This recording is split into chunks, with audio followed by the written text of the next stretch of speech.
Thank you. आदरणीय सदस्य श्री प्रदीप पुरोहित जी। प्रदीप पुरोहित जी।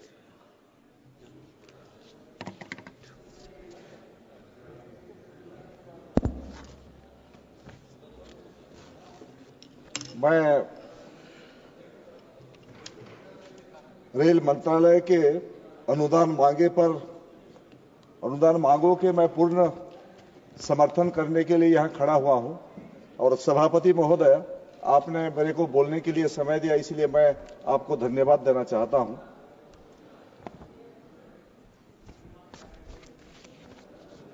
नरेंद्र मोदी देश की यशस्वी प्रधानमंत्री और हमारा जो रेलवे विभाग के मंत्री है अश्विनी वैष्णव जी, हम तो धन्यवाद देना चाहता हूं कि हमारा उड़ीसा को रिप्रेजेंट करते हैं माननीय मंत्री अश्विनी वैष्णव जी, और इतने सही ढंग से रेलवे को चलाते हैं, रेलवे विभाग को। अभी जो चर्चा चल रहा है, जो प्रतिपक्ष के लोगों हैं सभी ने सराहना किए, उनको धन्यवाद देते हैं कि बोलते हैं कि सही ढंग से रेलवे के चलाते हैं, इसलिए हम उड़ीसा के लोग हम प्राउड है उनके लिए, उनको धन्यवाद देना चाहते हैं। नरेंद्र मोदी जी के नेतृत्व में विकसित भारत, देश को एक शक्तिशाली राष्ट्र निर्माण के लिए जो संकल्प उन्होंने किए हैं, सही में एक साधु हमारा जो क्षेत्र है, मैं जिस क्षेत्र से आता हूं, एक गंधमार्दन पहाड़ी क्षेत्र है, एक गिरिजा बाबा एक संत वहां रहते हैं।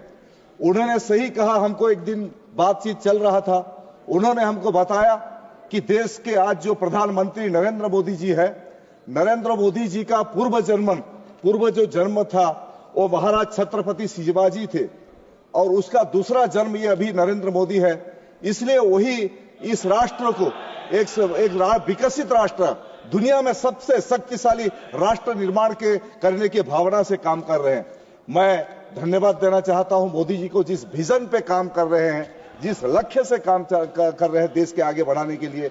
और अश्विनी वैष्णव जी को मैं सबसे पहले धन्यवाद इसलिए देना चाहता हूं कि वो जो एक बार तय कर लेते हैं काम करने के लिए, जो संकल्प लेते हैं।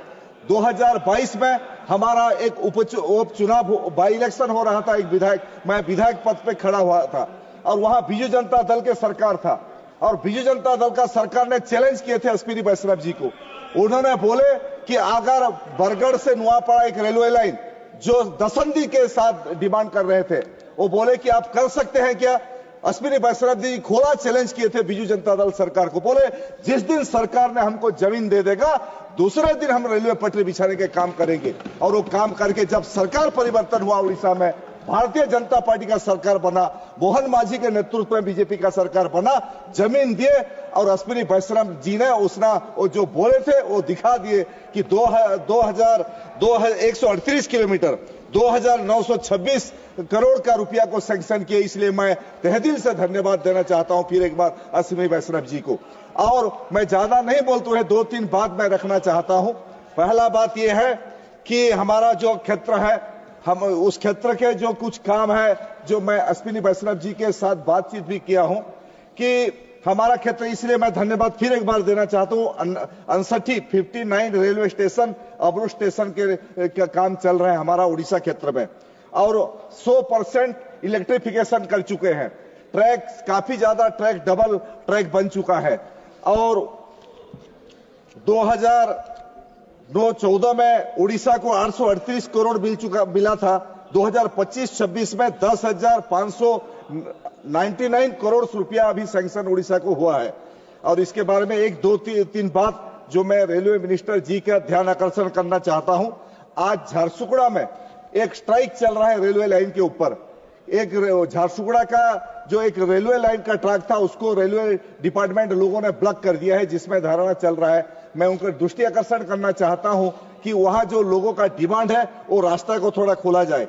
बरगढ़, बलांगीर और सोनपुर 3 जिला से भुवनेश्वर हमारा जो राजधानी है उड़ीसा का, एक मणिंग में एक रेलवे ट्रेन चलना चाहिए। ये भी हम लोग डिमांड कर रहे हैं। सुबह एक ट्रेन बरगढ़ से भुवनेश्वर को जाना चाहिए।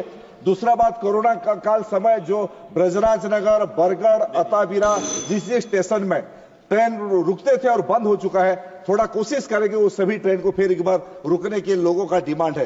बेलपहाड़ रेलवे स्टेशन में 3 साल पहले मोदी जी एक शिलान्यास किए थे फ्लाईओवर करने के लिए, अभी वो काम रुक गया है, उसको फिर तुरंत कैसे शुरू करेंगे, ये सारे विषय पर मैं चाहता हूं कि हमारा जो उड़ीसा का प्राउड है, हमारा गर्व है अश्विनी वैष्णव जी, वो काम थोड़ा देखेंगे, वो काम को आगे बढ़ाएंगे। धन्यवाद। धन्यवाद।